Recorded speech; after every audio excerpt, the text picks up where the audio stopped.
Bom, vocês devem estar vendo, então, a parte aí de slides. Né? Aqui a caneta. Então, a gente vai ver a segunda parte de sistema de arquivos. A gente vai ver a segunda parte de sistema de arquivos, vai terminar a disciplina aí, né? Essa parte de hoje a gente vai conversar sobre a implementação do sistema de arquivos. Comentar alguma coisinha sobre como a gente faz para implementar esse sistema, como ele funciona nos sistemas operacionais. Tá? Às vezes a gente comenta sistema de arquivos do Windows, sistema de arquivos do Linux, sistema de arquivos do Mac. Né? Esse sistema de arquivos,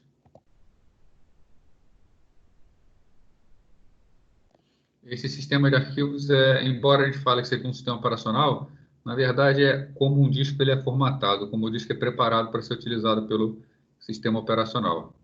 É claro que existem o sistema de arquivo padrão de cada sistema operacional, né? Quando a gente fala sistema de arquivos do Windows, vem em mente o NTFS, quando fala do Linux, vem H3, H4, tá?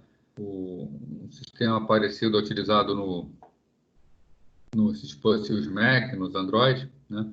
Mas, na verdade, não é bem do sistema operacional, embora cada sistema operacional tenha o seu formato padrão. Bom, então, a gente tem que os discos são o meio de armazenamento secundário mais comum. Tá? O sistema de arquivos, então, trata da formatação do disco para que ele possa ser utilizado. Né? Algo que a gente tem, que a gente já conversou. A transferência de dados entre a memória e o disco são realizadas por blocos. Né? Blocos, né? Cada um constituído por um ou mais setores. Liberando o pessoal. Bom, cada setor tem 512 bytes, né? E a gente vai ver que para manter uma lista de blocos de um disco, a gente precisa enumerar cada um desses setores. Discos muito grandes têm uma quantidade enorme de setores, então essa lista ficaria muito extensa. Então é bastante comum o disco agrupar esses setores em blocos para fazer a alocação. Então, ou 512, ou 1024, ou 2048, tá? 16K, 32K, são valores até comuns hoje em dia, que vai ser, então, a unidade mínima de transferência depois que o disco é formatado. Né? Então, embora a gente viu aqui que um disco é um dispositivo de bloco, um dispositivo que ele transfere pelo hardware múltiplos de 512 bytes, depois que ele é formatado para o sistema operacional de forma a otimizar, a transferência realmente vai acontecer por blocos de mais setores. Tá? Então, uma quantidade maior de informação que é transferida a cada leitura ou gravação. Né? A gente tem ainda que a maioria dos discos pode ser dividida em uma ou mais partições, com um sistema de arquivos independente em cada partição. Né? Então, isso é também bastante comum quando a gente faz uma máquina com dual boot. A gente tem um disco, a gente particiona esse disco, ele divide o disco em duas partes, não necessariamente do mesmo tamanho, e pode, por exemplo, na primeira partição, formatar ela com NTFS, instalar ali um Windows, e na segunda partição, formatar com S4, e botar, por exemplo, o Linux. A gente tem um dual boot, cada sistema operacional com a sua partição. Né? Ou até mesmo duas partições NTFS para manter duas versões diferentes do Windows, e a gente escolhe qual sistema vai inicializar no momento do boot.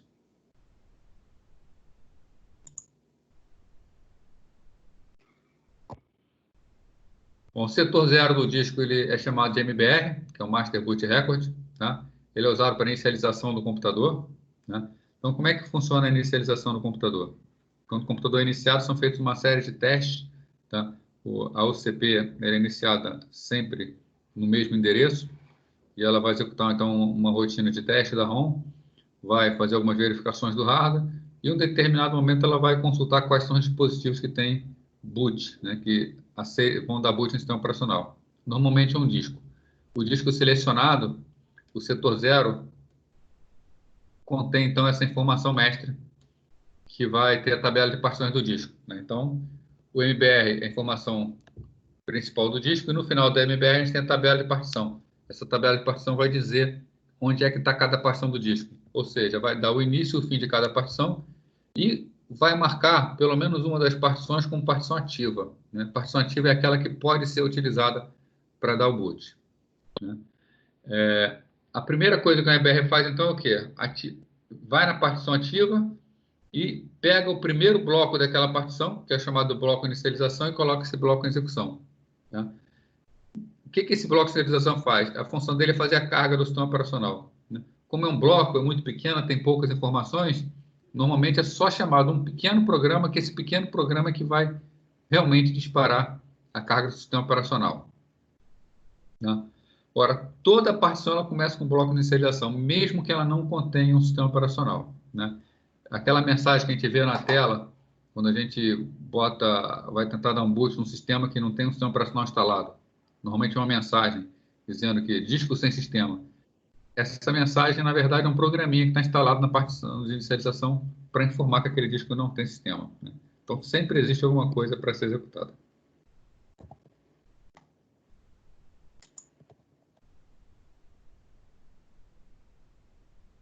Bom, o esquema de partição do disco vai variar bastante, então, de sistema de arquivo para sistema de arquivo.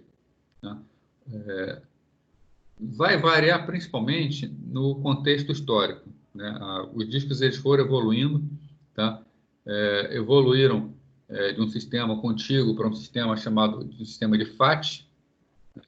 Todo mundo conhece a FAT 16, FAT 32, né?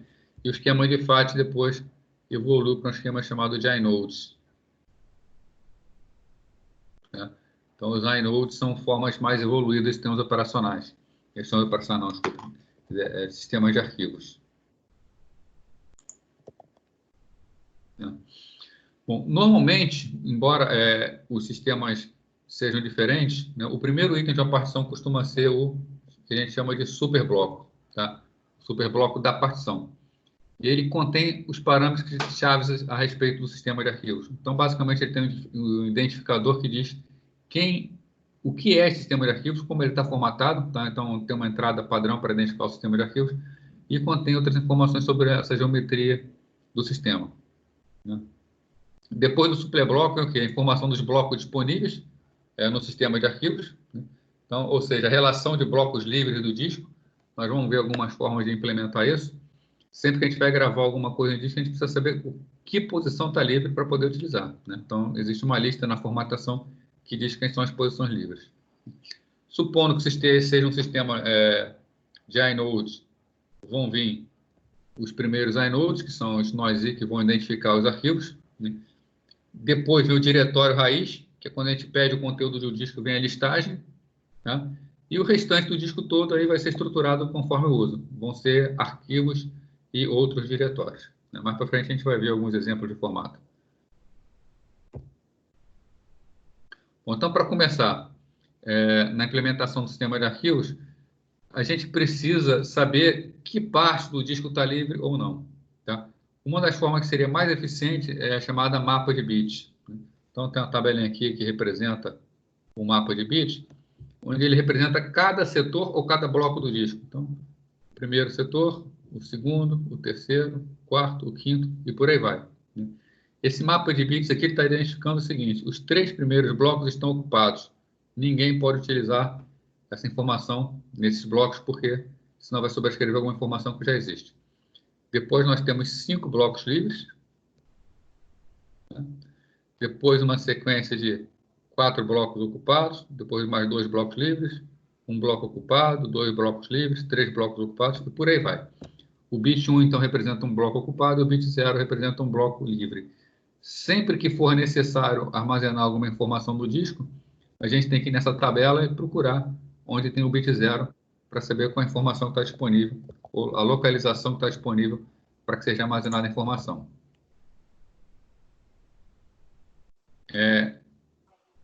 Existem complicações de trabalhar com bits, né? As complicações dizem respeito principalmente a desempenho. Mudar um bit dentro de um byte são funções exponenciais, são funções demoradas, né? Então toma um tempo realmente de processamento, embora seja bastante eficiente na forma de armazenar, já que um único bit é utilizado para indicar um setor. Vou mostrar aqui algumas implementações, mas todas elas são referentes ao mesmo esquema. Tá? Então, voltando aqui na tela anterior, a gente tinha 3 livres, 5 ocupados,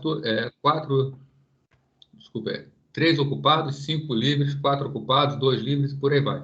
Todos os exemplos que eu dei aqui representa a mesma forma de armazenamento, né? Então, começamos ali com 3 ocupados e 5 livres. Aqui nós temos um esquema que é o chamado de lista encadeada, que representa as informações do disco. Essa lista encadeada representa a mesma informação daquele mapa de bits anterior, né? Começamos com 3 blocos ocupados, a gente segue por 5 blocos livres, depois por 4 blocos ocupados, né? E por aí vai, né? Nessa notação de lista encadeada, existem ponteiros que apontam diretamente para as posições livres. Então, o primeiro ponteiro aponta para o primeiro encadeamento livre. Esse encadeamento se mantém mostrando onde um bloco livre sempre apronta para o próximo bloco livre, né? Então, a gente consegue percorrer o disco sabendo onde estão todos os blocos livres, né? Então, a partir do primeiro bloco, a gente pode ter acesso a todos os demais. Quais são as principais restrições, né? Espaço utilizado no bloco com informações de controle, né? Cada bloco tem que ter a sua informação de quem é o próximo, né? E o fato do algoritmo busca de espaço livre sempre tem que realizar uma pesquisa sequencial. Se eu quero, por exemplo, buscar um espaço com 6 blocos livres, né? Na minha primeira pesquisa eu encontro 5, não me serve. Depois eu encontro mais 2, não me serve. Depois eu encontro mais 2, não me serve. Aí sim, no final eu encontro 6 blocos livres. E até para chegar à conclusão que não existe essa quantidade de blocos livres seguidos, eu posso levar muito tempo percorrendo o disco inteiro, tá? Então, nenhuma busca sequencial em disco é desejável. Sempre que a gente falar em busca sequencial, a gente tem que buscar uma outra forma de trabalhar.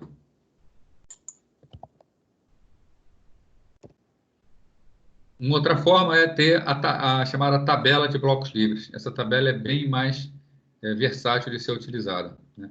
Então, a gente tem uma tabela onde existe uma entrada que aponta sempre para o primeiro bloco livre. Então, o primeiro bloco livre é 3, e a partir dele nós temos 5 blocos livres, contando com ele. A segunda sequência começa no 12, você tem 2 blocos livres. A terceira sequência no 5, 2 blocos livres. A última sequência no 20, com 7 blocos livres. Então, se for necessário buscar, por exemplo, aqueles 6 blocos iniciais que eu quero na sequência livres, né, eu faço uma busca em memória, numa tabela que está em memória. Essa busca é muito mais rápida, então é bem mais eficiente. E como a gente implementa a alocação do disco? Como a gente faz para alocar espaço no disco para arquivos, né? O primeiro esquema que a gente vai ver aqui é o chamado alocação contígua, né? Esse contígua aqui é um sinônimo de contínua, está bastante parecido com contínua, onde os espaços serão alocados continuamente, um após o outro, né? Então, se eu tenho que colocar um arquivo e esse arquivo vai ocupar 5 blocos, eu preciso arranjar no disco 5 blocos em sequência. Eu não posso ter esse arquivo espalhado pelo disco. Ele foi utilizado nos primeiros sistemas, hoje ele é utilizado para um dispositivo em particular. Então, a alocação contígua consiste em quê? Armazenar arquivo em blocos contíguos no disco, né? O sistema, então, tem que localizar o endereço do primeiro bloco e a quantidade de blocos livres. Então, aquele esquema da tabela que a gente viu anteriormente, que dizia quem era o primeiro bloco e quantos blocos livres tinham na sequência, ele é o ideal para ser utilizado nesse tipo de sistema, né? Qual é a principal vantagem na utilização desse esquema de disco? Ele é bastante simples de implementar, né? Se eu quero armazenar um arquivo em disco, eu descubro o primeiro setor e armazeno tudo na sequência, né? Outra vantagem, o desempenho da leitura é excelente. E já que estão em blocos contínuos no disco, a gente já viu que o maior tempo que se gasta na busca por um arquivo no disco é o tempo de busca, né? O seek time, que é a movimentação da cabeça do disco. Se estão todos em blocos contíguos, dificilmente a cabeça do disco vai precisar se mover. E se ela precisar se mover, ela vai precisar mover apenas em uma posição. Então, tem um excelente desempenho. Se a gente imagina, então, o disco como um bloco de setores, sempre que eu quiser armazenar um arquivo em disco, o que eu tenho que fazer? Encontrar uma sequência naquele tamanho desejado que já esteja livre. Então, o acesso a arquivos é bastante simples, né? Tanto processo sequencial quanto processo aleatório, né? Se eu estou contínuo de disco, eu quero acessar o bloco 5, eu sei onde inicia, eu vou 5 blocos depois, eu já estou lá. É bastante rápido. Principal problema, alocação de espaço livre para novos arquivos, né? Se o disco ele já está fragmentado, tem arquivo espalhado pelo disco inteiro, pode ser que eu não tenha uma sequência no tamanho do arquivo, uma sequência no tamanho que eu preciso para colocar o arquivo, né? Então, para o arquivo ser criado com N blocos, é necessário que exista uma cadeia de N blocos livres, né? No momento que o sistema operacional vai alocar espaço para um novo arquivo, né, pode existir mais de um segmento livre com tamanho disponível. Então, temos aqui, por exemplo, um segmento. Vamos imaginar um segmento com 8 blocos livres, um segmento com 15 blocos livres. Eu preciso criar um arquivo que pegue 6 blocos livres.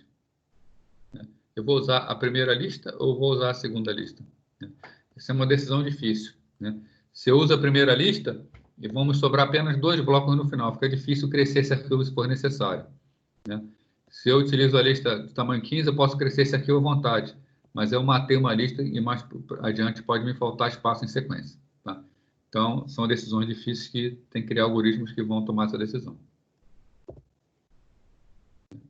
Bom, seja qual for essa estratégia de alocação que é adotada, né, se o bloco selecionado for maior que o tamanho do arquivo, vai sobrar um espaço livre no final. Então, sempre que a gente aloca um espaço livre ao final pode ficar sobrando, né?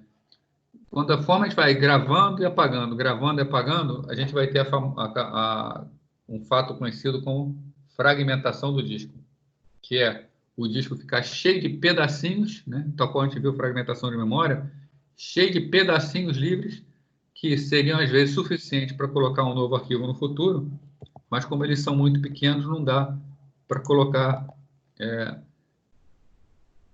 não vai ter sequência disponível no tamanho do arquivo que a gente precisa, né? Então, para fazer isso, é necessário, de vez em quando, fazer a desfragmentação do disco, né? E a desfragmentação do disco é um processo demorado, né? É um processo complicado, né, que toma muito tempo de processamento, e o sistema é bastante lento, né? Ele consiste, então, em quê? A gente sai movendo os arquivos para abrir espaço suficiente, né? O pessoal que é mais antigo, aí, que usou o computador há mais tempo, né, principalmente na época do PC-XT, era comum o usuário fazer a desfragmentação do disco por outras razões, né? A gente juntava os arquivos todos no espaço menor, ficava bem mais rápido a utilização do disco, dava para perceber. Essa desfragmentação é um processo demorado, mas que deve ser realizado periodicamente. Agora, nem sempre é possível determinar que tamanho um arquivo vai ter, né? Como é que o sistema operacional vai adivinhar o tamanho do arquivo se o usuário está criando, né? Então, pré-alocar o espaço em disco para um arquivo, tá, pode ser uma solução, né? Mas como fazer para adivinhar esse tamanho, tá?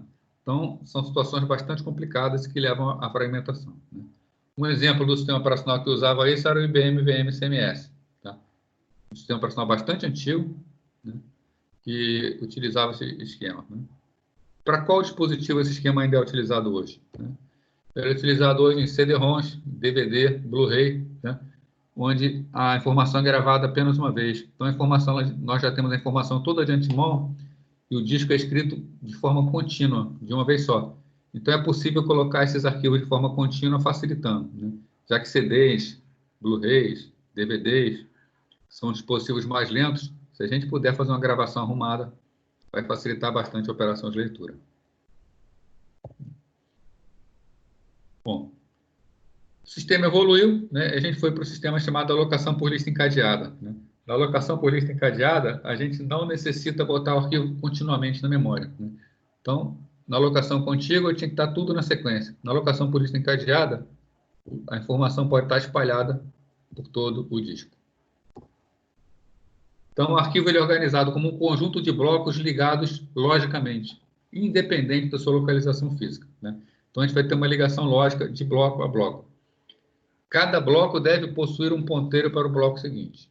Você vai ver que isso é uma restrição forte, né? E a entrada de diretório armazena somente o endereço do primeiro bloco. Então, a entrada de diretório vai ter o nome do arquivo, depois do nome do arquivo, algumas informações de controle do arquivo, e, por fim, o endereço do primeiro bloco. Se a gente souber como chegar no primeiro bloco, mantendo a lista, seguindo a lista encadeada, a gente percorre todo o arquivo. Então, está aqui um exemplo, né? A gente tem um exemplo do arquivo em que ele inicia o primeiro bloco dele, é o bloco 10, né? Então, o arquivo, o primeiro bloco está no bloco 10. Quem é o bloco seguinte a ele? É o bloco 6. Então, ele aponta para o bloco seguinte, que é o 6. O seguinte ao 6 é o bloco 3. Então, ele aponta para o 3. O seguinte ao 3 é o 18. Né? Então, é só seguir o encadeamento. o seguinte é o 21, o seguinte é o 28, e o 28 é o último bloco. Então, um flag para indicar que ele é o final, né? Então, essa alocação por lista encadeada, ela veio a facilitar a forma como o disco é utilizado.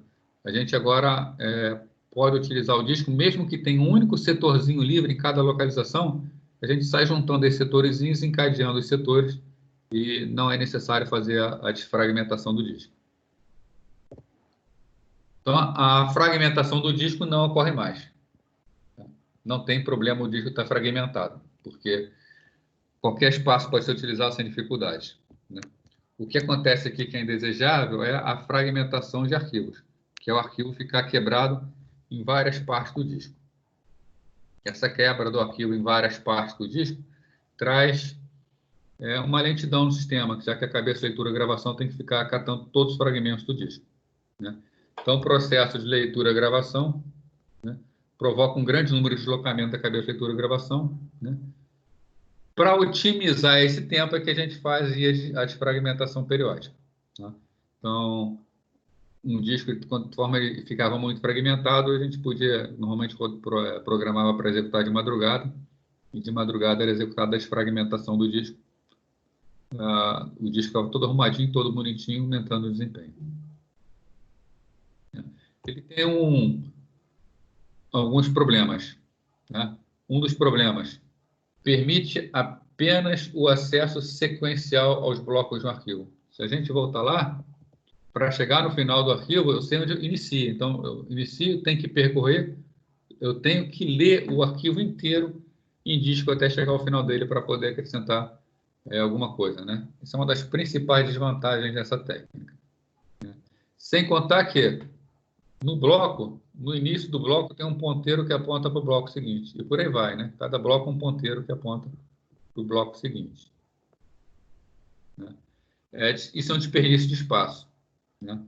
Outro problema, se a gente perde o valor do ponteiro, por exemplo, corrompe o valor do ponteiro do primeiro bloco, a gente perde o arquivo inteiro, perde totalmente o acesso ao encadeamento do arquivo.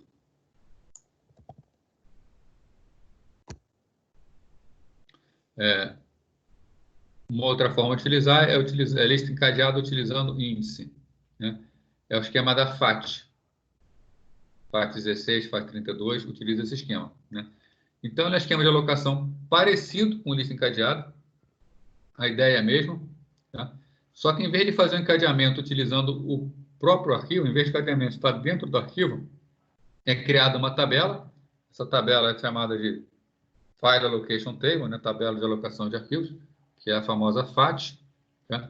E que essa tabela mantém todo o encadeamento nela, né? A gente vai ver que ainda vai ser necessário seguir o caminho para o arquivo, só que esse arquivo vai ser seguido na tabela e não mais em disco. Então, acelera bastante o acesso.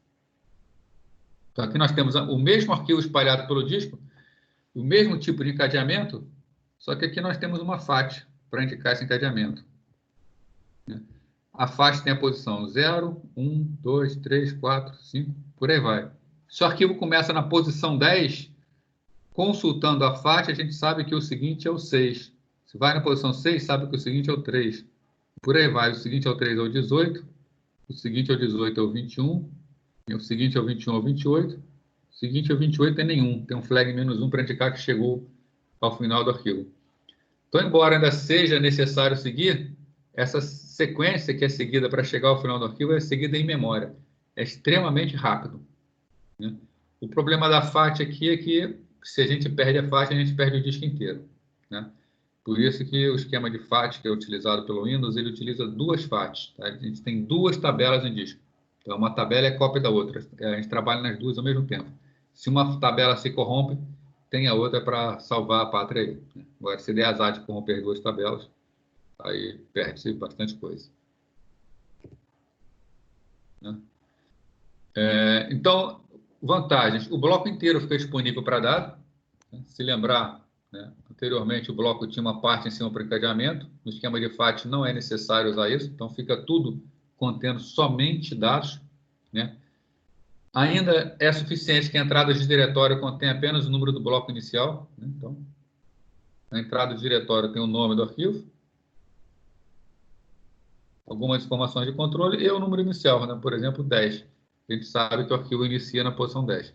E a sequência, encadeamento, é todo visto na FAT. Né? Principal desvantagem: a tabela pode ser muito grande para discos grandes. Né? Então, para resolver isso, o que a gente faz? Agrupa os blocos. Né? Para diminuir o tamanho da tabela, cada vez que a gente agrupa em cluster, a gente está diminuindo, cortando a tabela pela metade. Então, o disco que tem bloco de 512 bytes, que é o bloco padrão do disco, tem uma tabela que tem um determinado tamanho. Se um cluster ele é um agrupamento de 2 setores, a tabela cai pela metade. Se agrupamos 4 setores num cluster, ficamos com 1/4 do tamanho da tabela. E por aí vai, né? Se a gente usar cluster de 4K, se agrupar 8 setores, minha tabela vai ficar com 1/8 do tamanho. Então, a gente pode definir o tamanho da tabela dependendo do tamanho do cluster. Né? Agora, esse agrupamento provoca um maior desperdício por causa da parte não utilizada no último cluster. As informações estão gravadas nesse bloco, nesses clusters, e aí chegar no final, a gente chega e usa um pedacinho apenas do primeiro cluster, primeiro bloco, aliás, do cluster. Como a alocação é toda feita de uma vez só, a gente vai perder todo o restante do cluster. Tá? Então, provoca um desperdício maior quando a gente tem arquivos muito pequenos. Mas esse desperdício também acontece somente quando se trabalha com arquivos muito pequenos. Uma alocação mais moderna é a chamada alocação por inodes, ou NOS-I, também conhecida como alocação indexada, né? Onde aquele mesmo arquivo, onde o primeiro setor está no 10, depois no 6, depois no 3, é definido um bloco em disco que é chamado NOI. Por exemplo, aqui no nosso exemplo é o bloco 12. Então, no disco fica armazenado todo o encadeamento do arquivo. Então, esse arquivo, que o nó índice dele é o 12, a entrada de diretório dele vai conter o nome, né? Algumas informações de controle, e no final aponta para quem? Aponta para o inode dele. Em vez de apontar para o primeiro setor, por exemplo, aponta para o bloco 12. Quando o arquivo é aberto, o inode ou o NOI, ele é carregado para a memória. Então, a gente tem todas as informações do disco carregadas em memória. Então, na sequência aqui, a gente já tem em memória o quê? Que o arquivo começa no 10, depois vai no 6, depois no 3, no 18, no 21, no 28. Então, toda a sequência é seguida pelo próprio NOI. Fica mais eficiente que a FAT e não economiza espaço em memória, já que na FAT todo o sistema de arquivos, todo o seu esquema de encadeamento fica armazenado na memória RAM. Quando a gente trabalha com NOI, a gente só vai armazenar as informações dos arquivos abertos. Grande vantagem, né? O NOI precisa estar na memória apenas quando o arquivo estiver aberto. Economia de espaço e memória, né? Normalmente se utiliza bem menos espaço e memória do que quando está utilizando a FAT. Então, com o esquema de NOI, nós temos mais eficiência e ainda gasta menos memória. Por isso que são usados nos sistemas de arquivos atuais. Bom, os primeiros endereços do disco são armazenados no próprio NOI. Tá? Aí está escrito aqui, né? Depois se vocês quiserem ler, eu vou usar a figura da imagem seguinte e vou explicar porque fica mais fácil. Tá? Mas é o seguinte, o NOI é um setor, né, ou um bloco do disco, melhor dizendo, onde todo o encadeamento está nesse bloco. E se acabar o espaço do bloco, como a gente faz para trabalhar com arquivos muito grandes, que vão ter mais setores ou mais blocos do que cabe num NOI? Tá? Nesse caso, a gente lança a mão do chamado bloco indireto simples, bloco indireto duplo, bloco indireto triplo. Né? Como é o funcionamento deles? Então, está aqui um NOI, tá, de um arquivo. No início temos alguns atributos do arquivo, e aí vem a lista de informações do disco, né? Setores do disco. Então, ele está apontando para os vários nós aqui. Conforme o arquivo está crescendo, o sistema está percebendo que está correndo o risco de acabar espaço em disco. Né? Até que chega, ao final, sobram apenas 3 blocos. O sistema operacional já começa a se preocupar. Porque se consumir esses 3 blocos, o arquivo não pode mais crescer. Tá? Então, quando chega no antepenúltimo bloco, se for necessário alocar esse bloco, o que o sistema faz? Ele cria o chamado bloco indireto simples. O que é o bloco indireto simples? Cada uma dessas entradas aponta para um local do disco onde o arquivo está. Então, o início do arquivo, o arquivo continua nesse outro bloco, o arquivo continua nesse outro bloco. Né? O que faz a antepenúltima entrada? Ela aponta para o chamado bloco indireto simples. que é um bloco indireto simples? Nesse bloco indireto simples, ao invés dele ser um bloco de informações, ele é um outro NOI que aponta para vários outros locais em disco, né? Então, a gente duplica a capacidade de armazenamento utilizando o bloco indireto simples. Aí acabou o espaço do NOI, mais aquele localzinho, e acabou também o espaço do bloco indireto simples. O arquivo ficou muito grande, né? O que o sistema faz? Na próxima entrada, ele vai lançar a mão do bloco indireto duplo. O que é o bloco indireto duplo? O bloco indireto duplo, ele aponta para vários outros blocos indiretos simples. Então, um bloco indireto duplo aponta para assim, e esses blocos indiretos simples é que apontam para outros locais em disco. Então, a gente já pode ter um arquivo que já vai crescer bastante, né? Se chegar na situação de utilizar o último bloco, adivinha, né? Vai ser o bloco indireto triplo, né? O bloco indireto triplo, cada um deles aponta para um bloco indireto duplo, cada bloco indireto duplo aponta para um bloco indireto simples, e um bloco indireto simples aponta aí sim para os setores em disco onde os arquivos estão armazenados, né? Um esquema desse de alocação indexada, tá? Ele consegue criar arquivos gigantescos, né? Ele consegue criar arquivos que vão para além dos petabytes de informação, né? Ou seja, é uma capacidade de armazenamento de informação muito maior do que a capacidade de armazenamento que a gente tem nos sistemas hoje em dia, tá? E é claro que, se for necessário, dá para inventar o bloco direto quádruplo e por aí vai, tá? Então, é um esquema que permite realmente arquivos gigantescos a serem armazenados no sistema de arquivos. Por fim, para fechar aí, falar um pouquinho de cache, né? Implementação de cache, né? O que é cache? A cache é uma área de informação na memória, é uma área especial onde ficam armazenadas informações que o sistema tenta adivinhar que o usuário vai necessitar ou que ele vai querer, né? A gente parte do seguinte princípio: o acesso a disco é lento quando comparado ao acesso à memória principal. Então, mas o disco, nós sabemos que ele é um dispositivo bastante acessado. Então, nós temos o disco, nós temos a memória principal e temos a UCP que vai utilizar a informação que vai vir do disco. Na memória principal, a gente reserva uma área que a gente chama de cache, e nessa área a gente vai procurar guardar informações que o usuário possa vir a necessitar. Assim, sempre que uma informação for lida do disco, primeiro o sistema tenta ler da cache. Se a informação estiver na cache, a informação é levada direto para o sistema. Se não estiver na cache, a informação é consultada do disco, levada para a cache e aí sim entrega ao sistema, tá? Como que essa cache pode adivinhar aquilo que vai ser necessário, né? A gente tem duas tendências quando a gente fala em sistema de arquivos, tá? A primeira diz respeito à tendência que vai acontecer no momento da gravação. Sempre que uma informação é gravada no disco, existe uma probabilidade que essa informação venha a precisar ser lida num futuro próximo, né?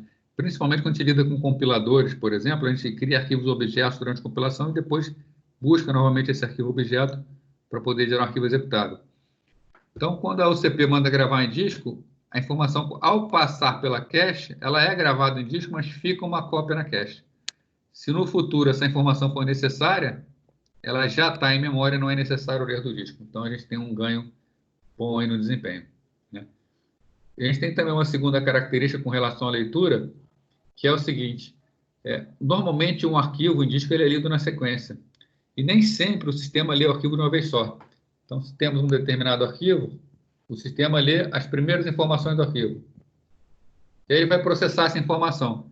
Enquanto ele está processando, pode ter um algoritmo de cache esperto que faça o seguinte: ele já leia os próximos setores e já coloque esses setores na cache, né?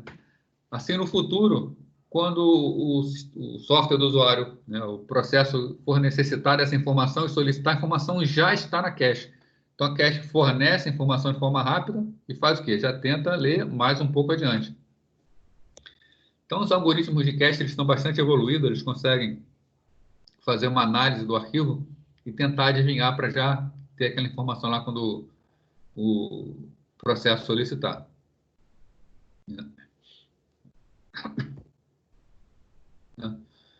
Então, sempre que uma operação de entrada seja realizada, Primeiro, o sistema verifica se a informação já está na cache.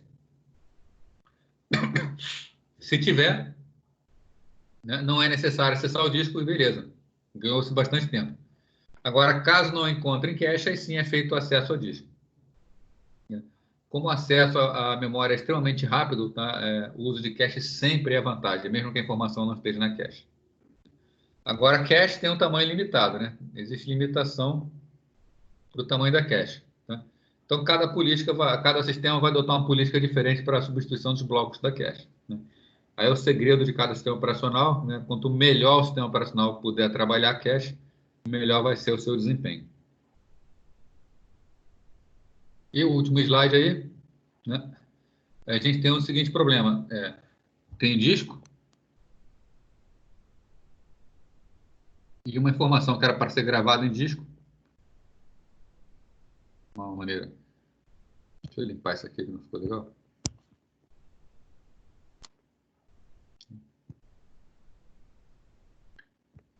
Temos o disco e temos a cache. Uma outra forma de se utilizar a cache para ganhar desempenho é quando manda gravar uma informação em disco, essa informação é gravada na cache e a cache fala para o sistema, ó, está gravado, pode prosseguir. E depois ela grava em disco. Né? O que acontece se ela demorar muito a gravar essa informação no disco? Né? No caso de permanecer muito tempo na cache, pode ocorrer problemas de energia, por exemplo, no break que dá problema, o sistema operacional que trava. Então, o processo mandou gravar uma informação do disco para a segurança dele, mas essa informação ficou na cache. E aí dá um problema e não é descarregado da cache em disco. Então, o processo confiou que a informação estava em disco e não está em disco. Tá? Então, quando nós temos cache que fazem esse tipo de coisa, que ele segura a informação durante um tempo, a gente diz que nós temos cache do tipo write back. Né? Ela acelera muito a utilização do sistema, dá um desempenho maior ao sistema, mas ela é mais perigosa. Tá? Essa cache write back ela é implementada nativamente no Linux. Agora, existe um outro tipo de cache que ela faz o seguinte: quando é necessário gravar uma informação em disco, a informação vem, ela passa pela cache, mas ela é imediatamente gravada em disco. Na cache até fica uma cópia da informação para, se for necessário, utilizar no futuro. Mas ela é imediatamente armazenada em disco para garantir que não há perdas. Aí nós estamos falando de um sistema de cache conhecido como write-through.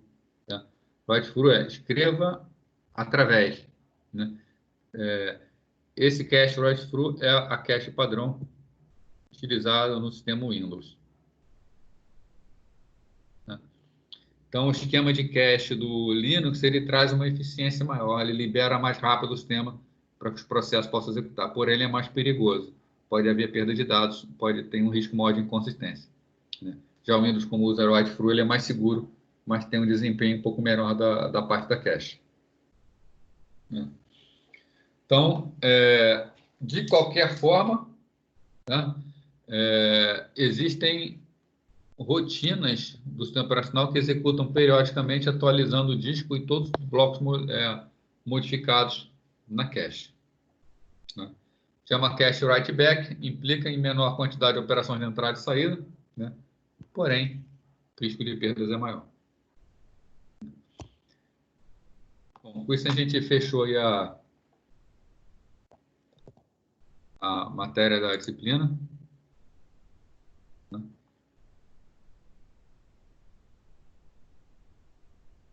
pegar aqui a gente fechou a matéria da disciplina, mas a gente vai continuar se encontrando às segundas-feiras para tirar dúvida, ou dúvida da disciplina, ou dúvida que vocês possam vir a ter no trabalho, tá? Para que a gente possa manter a nossa conversa aí. Né? Já foi lembrado aí, né? Eu esqueci de botar o código. Hoje mesmo eu vou colocar o código do programa, tá? Se vocês quiserem usar o programa, recomendo. Eu fiz o programa no Dev C++, tá? Então ele compila sem problema no Dev C++, ele também compila sem problema no Linux, tá? Se alguém preferir compilar no Linux, vocês podem testar a solução de vocês. Hoje ainda eu estou colocando ele lá. Né? E alguém tem alguma outra pergunta? Quer falar sobre a aula de hoje, então falar sobre o trabalho, perguntar alguma coisa?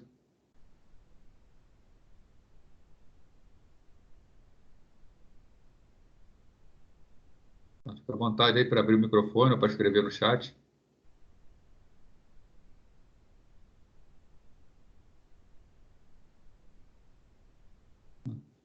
Bom, então parece que não tem dúvida, né?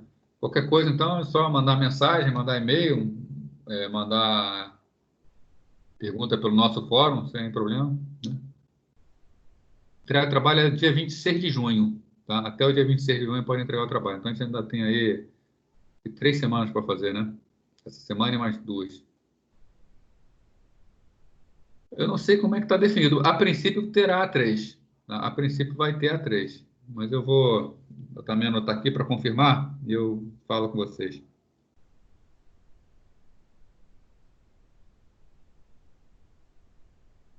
As coisas estão caminhando aos poucos, mas não vai ser liberado, né? Porque eles estavam naquela de demoraram para liberar se ia ser A2 pelo sistema, porque estavam na ideia de que talvez pudesse liberar a volta da aula principal, a volta da aula presencial, né? Coisa que a gente sabe que não ia acontecer, tá? A3 só para quem tiver média abaixo de 6, certo? Não é só para quem tiver média abaixo de 6, né? Quem tiver média abaixo de 6 precisa fazer A3 para poder ser aprovado. Agora, quem tiver a média acima de 6 já está aprovado, mas quiser tentar aumentar a média, pode fazer também, né? Fazendo A3 vai valer a maior nota, né? Dia 1, dia 2 e A3, né? Então, pode fazer sem problema nenhum, né?